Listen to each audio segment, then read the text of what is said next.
Hi friends, I'm in Delhi. It's a nippy morning and I've had the privilege of meeting Dr. Bobby John. Dr. Bobby John is a leading thinker in the globe around the health thing. He was on the board of the Global Health Fund. Is that right, Bobby? Global Fund to Fight Global- HCV malaria. Okay, which has $26 billion under its management and under its care. He was on the board of that, and he joined the Bill and Melinda Gates Foundation after that.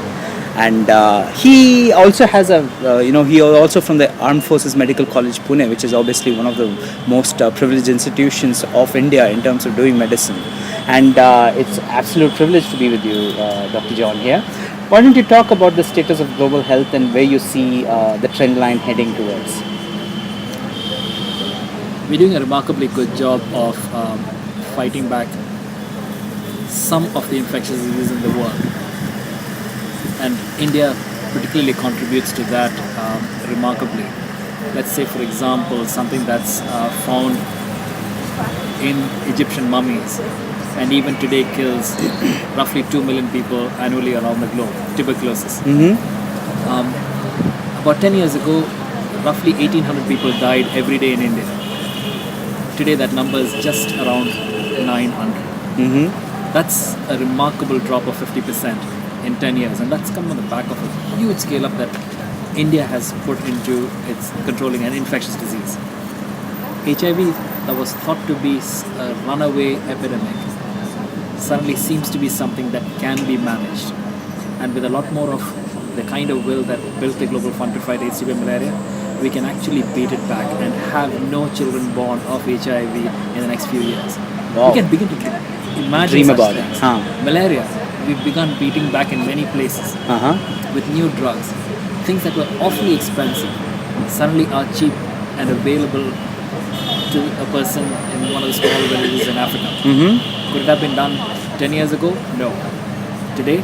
Absolutely. And so we're doing some good things, but there are some things that are not quite amenable. And those are the things that one needs to begin focusing attention on. Diseases that people don't pay attention to, the neglected ones.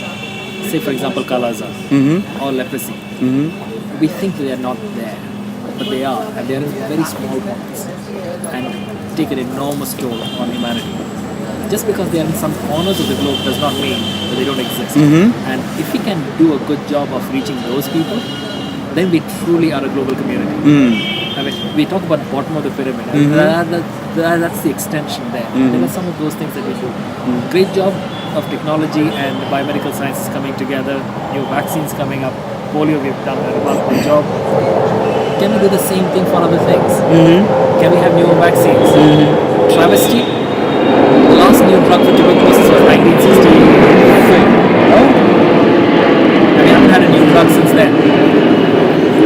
Why not? Why not? And so those are the things that kind of bring. Of course, we also have a world that is moving towards non-communicable diseases. India alone will look at between 80 and 100 million people living with diabetes in the next 10 years. Do we have systems to manage people? I don't think so.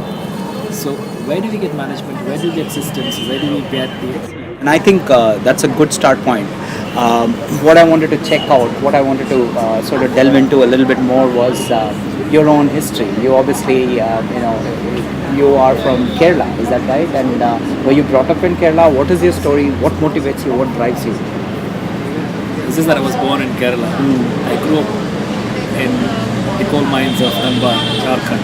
Okay. And that's where I come from, really. If anybody asks me where do you come from, Jharkhand. It's Jharkhand, and it's the coal mines, literally.